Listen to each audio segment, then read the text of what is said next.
Kenal dengan nama US PACOM? Benar, US PACOM adalah armada ke-7 dari Angkatan Perang Negara Amerika. Wilayahnya sangat luas, markas utamanya adalah di Pulau Okinawa. US PACOM dipimpin oleh seorang jenderal berbintang 4 penuh dengan wilayah mulai dari San Diego, Honolulu, Vanuatu, sampai melewati Indonesia di selatan Sri Lanka yang bernama Diego Garcia. Di sisi utaranya adalah Jepang, di sisi selatannya adalah Australia. Ada lebih 30 negara di mana banyak negara besar dunia ada di dalam wilayah US PACOM. Cina, Korea Selatan, Jepang, Taiwan, ASEAN, Australia, dan hebatnya lagi dia memiliki 4 dari 11 kapal induk milik Amerika yang bertenaga nuklir. Mereka patroli menjaga keamanan dalam tanda petik wilayah yang luas. Kalau jalan melintasi Indonesia, mereka memilih lewat Selat Sunda daripada lewat Selat Malaka karena tidak mau bertemu dengan armada Cina yang sering mengawal kapal niaga Cina. Kita tahu, Selat Malaka saat ini dilewati 100.000 mother vessel atau kapal besar dari perniagaan yang 80%-nya adalah milik Cina, yang saat ini kita nggak dapat benefitnya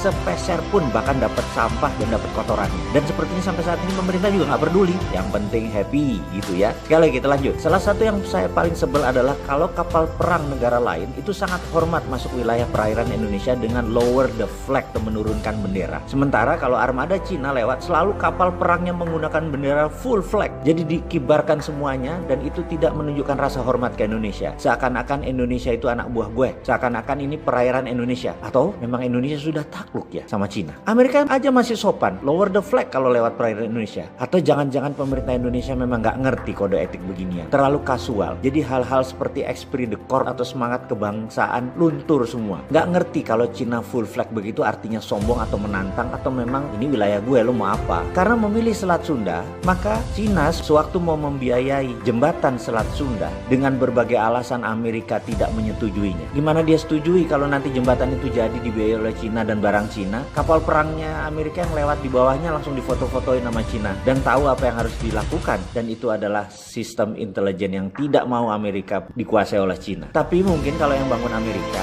pasti diiyakan karena Amerika yang lewat sana. Tapi sebaliknya Cina yang nggak akan mau. Ini kali aja loh ya. Ini hanya analisa dan pendapat si Sontoloyo itu tentang dua pendapat Cina dan Amerika. Lalu apa hebatnya Okinawa, markas armada ke-7 itu? Oke, ini salah satu informasi yang penting. Karena kita tahu 2 juta metrik ton koper konsentratnya Freeport itu kan dikirim ke mesinnya Mitsubishi dekat Okinawa, di mana hasilnya dari smelter tadi ada sekitar 100 ton emas, dan emas tadi dicadangkan di Okinawa. Semua emas Amerika selalu di bawah DOD, Department of Defense, seperti di Fort Knox, Fort Benning, dan di Okinawa dalam tanda petik. Ada 3.000 ton cadangan emas di Okinawa di bawah armada ke-7. Jadi ada hal yang jangan-jangan kita nggak tahu, bahwa koper konsentrat Freeport kalau masuk ke smelter Jepang itu harus, dan ada perjanjian khusus, ada harga khusus, dan ini menjadi poison pill buat siapa saja yang akan ambil Freeport. Apa sih poison pill itu? Begini ceritanya, kalau kita dagang kita perlu kepastian smelter Jepang harus terus ada feed atau isi yang masuk ke smelter tersebut, tidak boleh berhenti. Jadi kunci-kuncian deh tuh Freeport dengan mesin smelter Jepang. Siapa yang batalin, denda $5 billion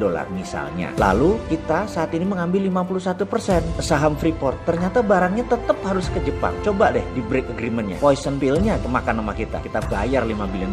Inilah hati-hatinya kita kalau mau take over perusahaan. Yang jago beginian tuh banyak dan selalu menang. Dan McMoran salah satu yang terbaik karena punya Carl Icahn, mitranya Trump, itu jago banget ya kalau urusan pasang poison pill. Gak mungkin dia gak kunci. Jadi silahkan ambil 51%, tapi tidak akan merubah financial scheme dari Freeport. Sama saja dia akan selalu untung. Kita yang belangsa kemakan poison pill.